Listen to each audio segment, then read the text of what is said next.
This has completely blown my mind.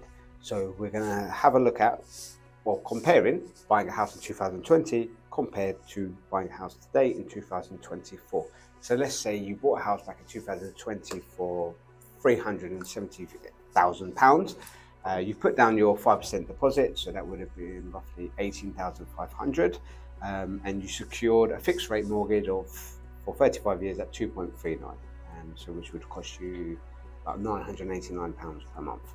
So on top of all of that, there was the Help to Buy scheme. The government would have contributed 20% towards your new home. At the time, the council tax was £180 per month, household bills would have been approximately £160, and your life insurance was roughly £85. So your total monthly expenditure was £1,414. And remember, that's back in 2020. So let's go forward 4 years. If you bought the exact same house, the value of that house is now £425. And with a 5% deposit again, that's now increased to £21,250.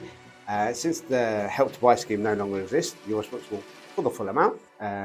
You can secure the same mortgage, 35,000 years, at a rate no longer 2.39 but 5.2. Okay.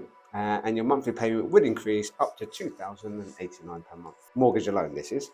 So now look at all the extra expenses. So your council tax is now increased to 225, household bills 280, and your insurance will go up. Still remains, at 85.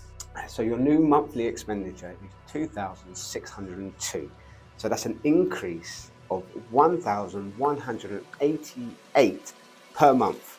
And if that's not bad enough, you'll miss out on the capital growth of the actual asset itself, the house, £50,000 in profit.